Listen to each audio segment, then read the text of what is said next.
Hi there, everyone. Okay, so I'm going to talk about testing at the moment. We're going to talk about the test plan and the testing activity. Now, if you look at my documents, you'll see that first of all, I've done it all as a table. Everything is in a table because, as you can see, here's my test plan, and all my actual testing is the test plan with a bunch of print screens in and a couple of comments. So that's going to be a huge time saver because once you've done your test plan, you're going to save it, call it activity 4 or whatever, test plan. Let me just check that, yeah. And then you're going to save it again, call it activity 5 testing, and populate it with the actual tests. Now let's just have a look. 6 marks a piece each. The test plan is thorough and including a range of normal, erroneous and extreme data, and the test results are specific and accurate and based on identified test data. So let's just have a quick look at mine.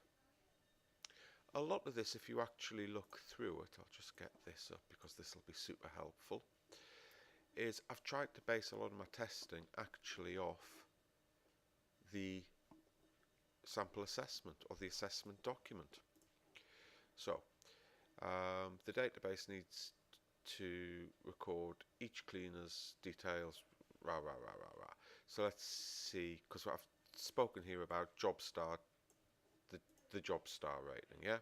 So here we go. Supervisors give each cleaner a job star rating. The supervisor records the star ratings in the database. So test 1, record star data in the database. Copy, paste. So we tested against normal data. Yeah, database continues to run. It works. We're going to test it against erroneous data, where I've put something in that was incorrect. Up comes the stop. I probably put something like P for penguin in, and it's gone 1 for poor, 2 for standard, 3 for good. And I've put a little print screen, I've cropped it. It's nicely visible. Yeah, that works as expected. And then extreme data, I probably tried to put something like 9 in, which in theory it's still a number, remember, but it's not a number that's within the validation rule of 1, 2, 3. And again, it's stopped. So we've tested, and that's testing against the data. And again, the next test, when the cleaner receives more than 60 stars, and what you'll see I've done is I've literally just copy and pasted chunks of text from the come on, what's it called? The sample.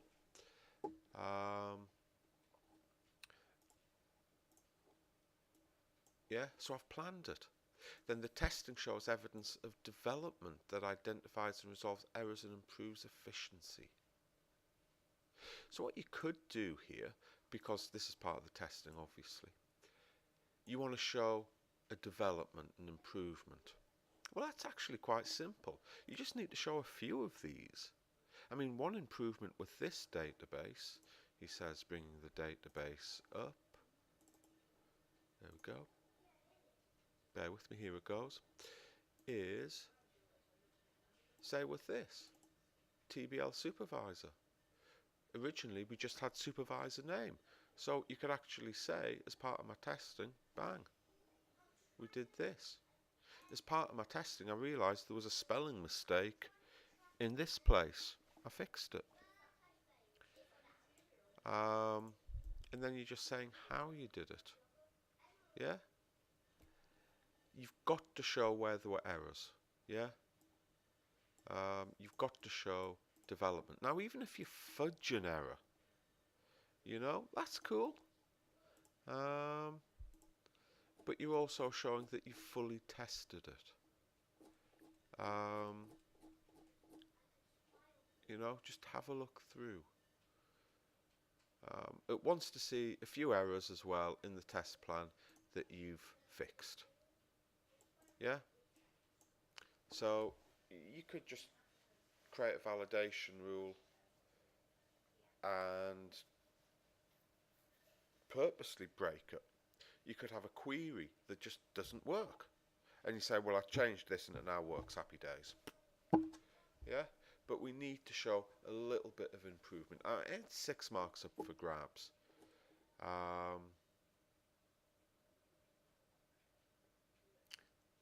Yeah, we're showing development. It just seems worded a bit oddly, but you know, it works.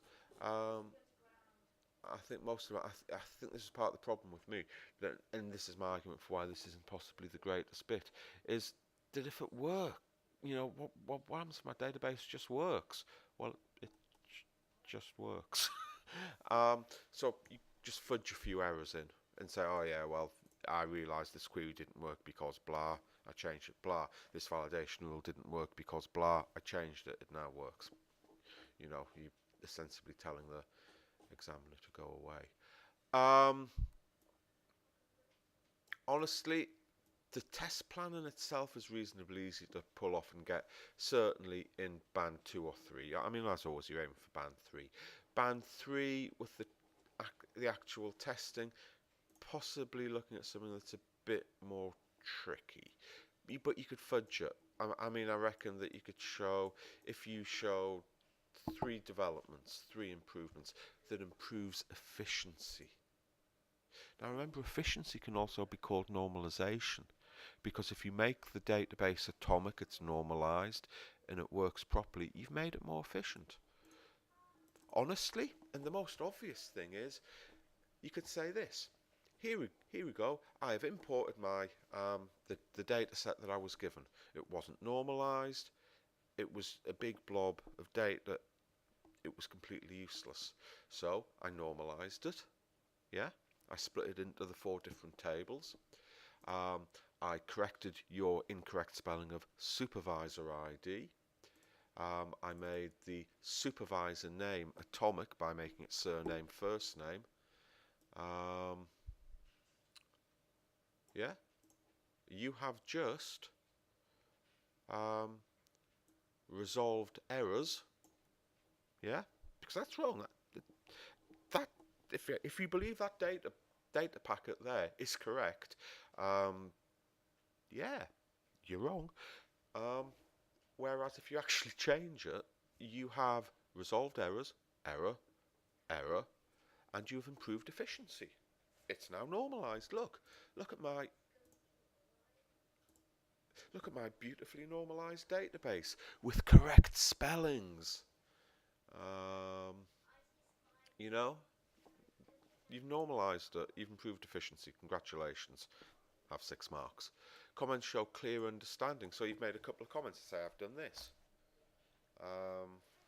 So there we go. As always with these,